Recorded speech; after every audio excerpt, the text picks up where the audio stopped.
Здравейте, казвам се Георги Корчев, на 46 години съм. В момента живея в село Пепелина, което е най-малкото село в Русенска област и за щастие едно от най-чистите места наоколо. Да, от 10 години се занимавам с отглеждане на пчели. В началото просто исках да гледам пчели, тъй като знам, че това е едно занимание, което е изключително прецизно и то е поминък, то е занаят, който не се учи, не можеш да научиш в някой университет. Съответно, започнах с няколко кошера, но бързо се запалих и в един момент реших това да е нещото, с което си изкарвам прехраната. И така от 7 кошера, които наследих от един възрастен човек, сега в момента отглеждам 156 кошера, които са разделени в 2 пчелина.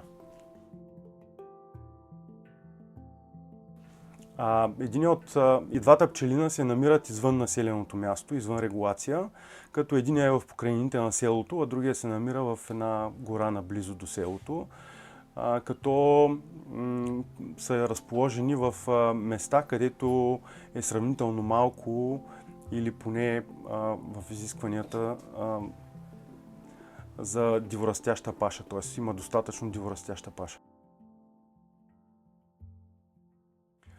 За биологичното производство, за всяко едно биологично производство има редица изисквания, като характерно за пчелите е това, че изискванията са не само за начина, по който се отглеждат пчелите, с какво се третират, как се лекуват, но също така е много важно и района, в който те излизат на паша, тъй като за разлика от другите животни, те не могат да бъдат ограничени в местата, които посещават за придобиване на нектар и за събиране на мед като цяло и прашец и другите пчелни продукти.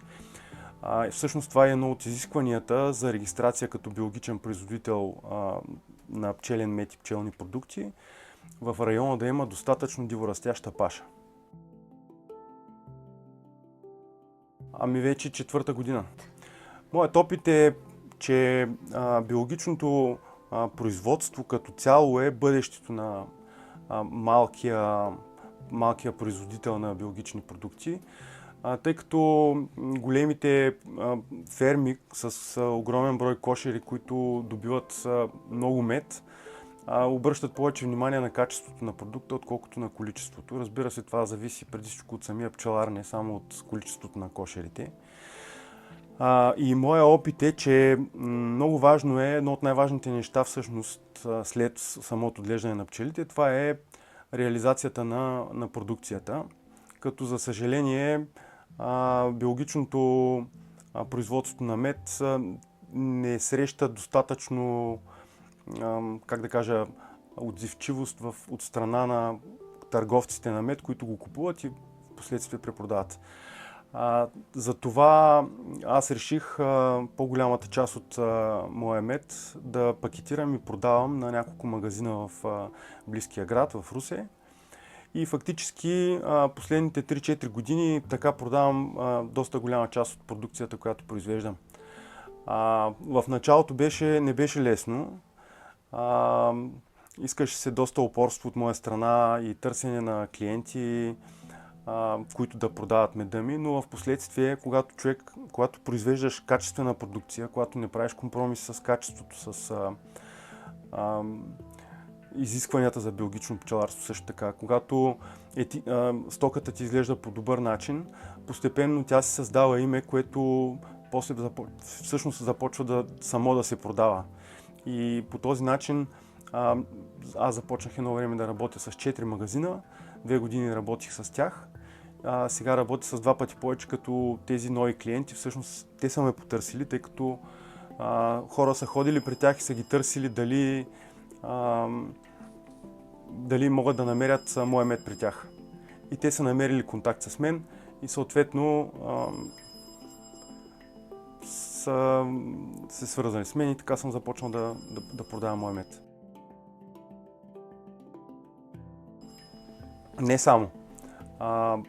От известно време, точно по този начин, по който ви казах, имам клиенти, които продават моите пчелни продукти в Търговище, в Разград. Някои от тях отвориха магазин във Варна, така че в района.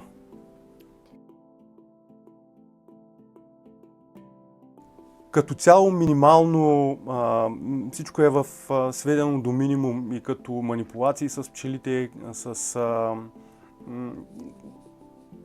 лечение. Всъщност единственото лечение, което то не е лечение, е по-скоро превенция. Това е борбата с акара.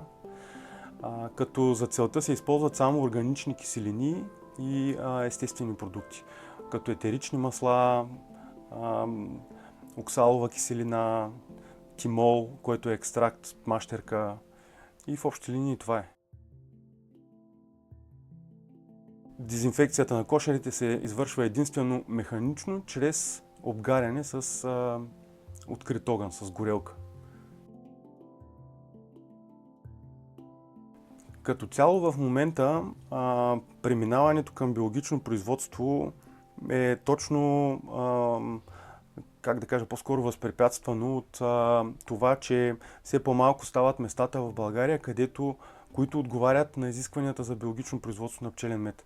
Тоест, площите с конвенционални култури, с слънчоглед, с рапица, с други медоносни култури, като резене, като кориандър, а също така и другите култури, царевица и житни култури, стават все по-големи и всъщност единствените места са такива, където има диворастящи растения и необработваеми площи. Тук в моя район площите са такива, тъй като е изключително скалисто и поречието на лома също е много труден за обработване и затова има повече от 50% диворастяща растителност прямо промишленото земеделие. Но в равнината, където няма такива особености на релефа, е много трудно да се намерят места за биологично пчеларство. И съответно много дори мои колеги познавам, които за да продължат или да започнат биологично производство, се принудиха доста голям брой кошери да преместят от равнината в пред Балкана или в Балкана. И фактически, ако някой иска да започне да пчеларства и той да бъде биологично сертифициран, просто трябва от сега да се ориентира да направи пчелините си на такова място, което да отговаря на изискванията, за което е най-добре да се консултира с някои от сертифициращите фирми, които съвсем точно могат да обяснят какви са изискванията. Да, както ви споделих, аз продавам продукцията си в няколко магазинчета. За да се извършва тази дейност е необходимо селскостопанския производител или земеделския стопанин да има регистрация по наредба 26, която е наредба за доставка на хранителни стоки в малки количества директно до пазара. Изискванията там са доста и различни от тези за пчеларстване. Всеки, който се интересува, може да намери наредбата и да я прочете. След което трябва да се направи регистрация на мястото, където ще се пакетират пчелните продукти в местната агенция по безопасност на храните. Оттам нататък, вече регистриран по тази наредба, земеделският производител има право да направи етикети на своята продукция, за които пък отделно има други изисквания, какво трябва точно да съдържат. И тук идва и моя най-важен съвет към хората, които искат да продават продукцията си така. Когато направите етикета на продукта си, идейния проект, преди да започнете да го тиражирате, консултирайте се с хората от агенцията по храните, които един ден ще дойдат в търговските обекти и ще проверяват етикета ви. Защото изискванията са много и за съжаление изискванията са не само нормативни, ами са и персонални. Тоест, повечето проверяващи имат лично мнение за това какво трябва да пише и как трябва да го пише на етикета.